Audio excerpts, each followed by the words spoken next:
एक बार की बात है, एक बड़े जंगल में सब पक्षियों की मीटिंग बुलाई गई। सबके चेहरे थोड़े नाराज थे क्योंकि उनका राजा गिद्ध अब बूढ़ा हो चुका था। वो ज्यादातर पेड़ पर उल्टा लटककर सोते रहते थे, ना उड़ते थे, ना किसी की मदद करते थे। मोर बोला, भाइयों और बहनों, अब हमें नया राजा चुनना चाहिए।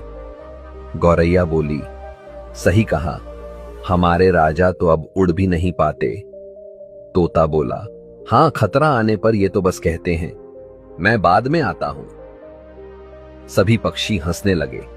तभी हुदहुद नाम का पक्षी बोला, अगर नया राजा बनाना है तो कोई ऐसा हो जो समझदार भी हो और सबका भला सोच सके। मोर ने कहा, तो बताओ कौन बनेगा राजा? सारस बोला, मुझे तो लगता है उल्लू सबसे अच्छा रहेगा। वो रात में भी देख सकता है, बहुत समझदार है। सारे पक्षी बोले, हां हां, बिल्कुल सही, उल्लू राजा बनना चाहिए। और बस सबने मिलकर कहा, उल्लू महाराज की जय हो, उल्लू महाराज की जय हो। सभी ने नाचना शुरू कर दिया।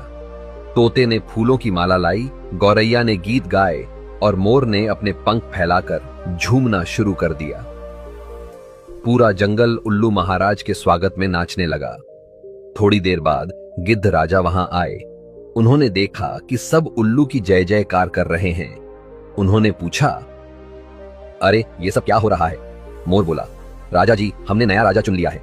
उल्लू महाराज, गिद्ध बोले, मगर मुझसे तो किसी ने पूछा भी नहीं। सारे पक्षी चुप हो गए। गिद्ध ने उदास होकर कहा, ठीक है, अब मैं चला, और धीरे धीरे उड़ गए। रात हुई और तभी जंगल में भयानक तूफान आ गया। पेड़ गिर गए, घोंसले टूट गए और सब पक्षी डर के मारे भागने लगे। वो सब भागकर नए राजा उल्लू महाराज के पास पहुंचे। महाराज, कुछ कीजिए, हमारा घर उड़ गया। उल्लू ने जम्हाई लेते हुए कहा, अभी तो रात है, सुबह देखेंगे। सब बोले, क्या अभी तो तूफान है? उल्लू बोला, मुझे रात में तो सब साफ दिखता है, पर अब आंखों में धूल चली गई, थोड़ी नींद ले लूं।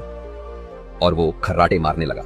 सुबह सूरज निकला तो पक्षी फिर गए उल्लू के पास, पर उल्लू तो दिन में देख ही नहीं पाता था। वो बोला, मुझे रोशनी से जलन होती है, मैं रात में देखूंगा।